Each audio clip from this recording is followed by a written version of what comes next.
success.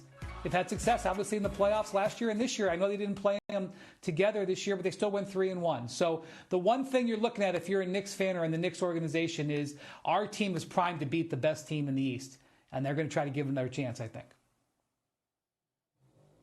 Here's the thing. The answer to this question is the Knicks, right? But it's for two reasons. Number one, they beat them last year. And number two, that's who they'd have to face first. If they were to get to the conference finals, you don't get to the conference finals without going through Boston. You see what I'm saying? See, I think the Knicks have a better chance of beating the Celtics, and the Detroit Pistons have a better chance of beating the Knicks. That's how I view it. I think the kryptonite for the New York Knicks can be the Detroit Pistons, because I can't get over Bernie Bickerstaff. I'm sorry, Bernie Bickerstaff. I meant his son, obviously, BJ. But Bernie Bickerstaff, always good to hear from you, my brother. Always good to hear from the man. But let me say this about JB Bickerstaff. This is the thing. The man came on the set on ESPN last year after they lost to the New York Knicks. Told us, we going to kick y'all ass. We tired of y'all. We ain't having this again. And every time they've met the New York Knicks since he said that, they have kicked their ass. I mean, he's not playing. And you see that there's a little something extra that comes from Detroit when they're going against the New York. I watched them several times this year against everybody else. They look a little different when it's against the New York Knicks. They don't like them. They want them. You understand? And I haven't seen the Knicks respond to that challenge. Nope. When somebody is coming to kick your ass, you're supposed to respond. The Knicks have not. Stephen A. Smith and Brian Windhorst just went at it on First Take. And the debate is simple. Who is the biggest threat to the Boston Celtics in the Eastern Conference? Windy says the Knicks. Stephen A. says the Hawks. And let me tell you why Stephen A. is right. First, let me give Windy his credit. He made a smart argument. He said the Knicks were constructed with the exact purpose of beating the Celtics. When the Celtics won the championship, the Knicks went out and invested heavily in Mikal Bridges and OG Anunoby specifically to deal with Jason Tatum and Jaylen Brown. And it worked. The Knicks beat the Celtics in the playoffs last year. And this year, even without playing their full squad together, they still went 3-1 against Boston. So Windy's logic is sound. The Knicks are built for this matchup. They have the wings. They have the length. They have the defensive personnel to make Tatum and Brown work for every bucket. But here's where Stephen A. destroyed the argument. He said, and I'm quoting, the Knicks have a better chance of beating the Celtics. And the Detroit Pistons have a better chance of beating the Knicks. That's the key. The Knicks are not getting to the conference finals. Because the Pistons are in their way. And Stephen A. reminded everybody about JB Bickerstaff. After the Pistons lost to the Knicks last year, Bickerstaff came on ESPN and said, "We going to kick y'all's ass. We tired of y'all. We ain't having this again." And ever since he sigh. That? Every time Detroit plays New York, they kick their ass.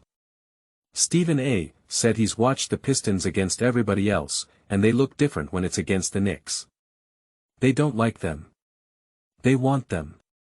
And he hasn't seen the Knicks respond to that challenge. Let me add some context here.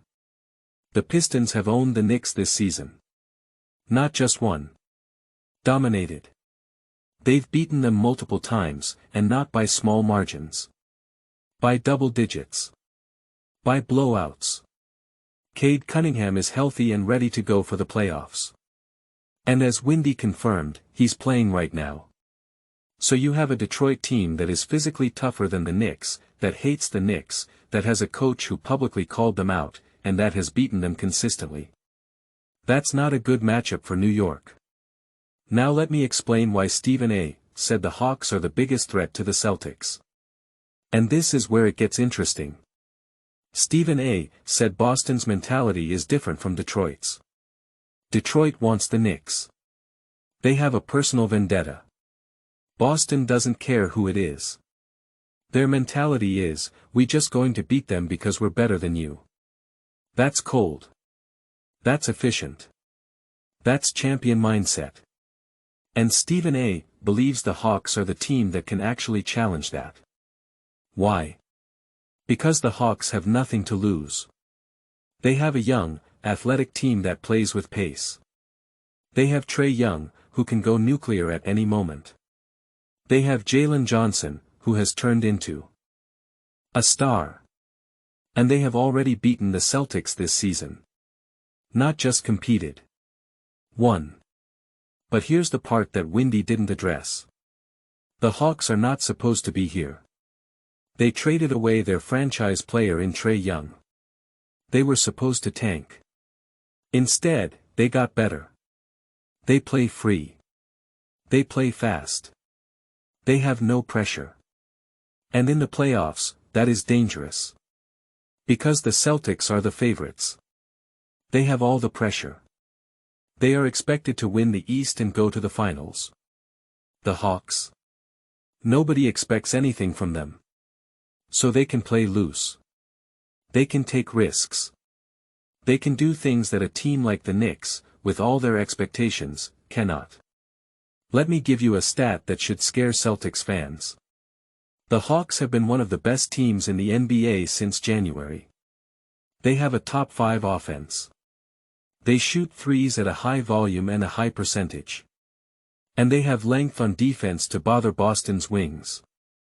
Dyson Daniels is one of the best perimeter defenders in the league. Jalen Johnson can guard multiple positions. This is not the same Hawks team that got swept 2 years ago. This is a different animal. Now, I'm not saying the Hawks will beat the Celtics. Boston is still the better team. They have more talent. They have more experience.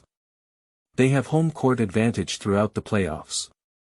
But if you're asking me who is the biggest threat to Boston in the East, it's not the Knicks, because the Knicks aren't getting past Detroit. It's not the Peace.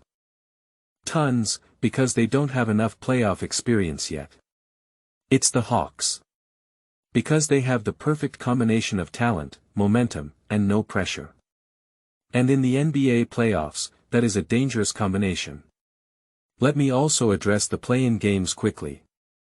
Stephen A. and the crew talked about Warriors-Clippers. They said they trust Kawhi and the Clippers more because they've found a rhythm. Ty Lue has them playing together. They believe in themselves. And even though nobody knows what they can do in the first round if they make it, just seeing Kawhi attack as a superstar again is exciting. I agree with that. A healthy Kawhi in the playoffs is a problem for anybody. Alright, let me wrap this up with some questions for you. And I want you to destroy the comments. 1. Who is the biggest threat to the Celtics in the East, the Hawks, the Knicks, or the Pistons? 2. Do the Knicks get past Detroit if they meet in the playoffs, or do the Pistons own them? 3. Is Stephen A. right that the Hawks are dangerous because they have nothing to lose? 4. Who wins the Warriors-Clippers play-in game, Steph or Kawhi? Drop your takes. The best ones I read next video. Smash like if you think the Hawks are the biggest threat. Hit subscribe if you believe in the Knicks. And comment your Eastern Conference Finals prediction right now. Let's go.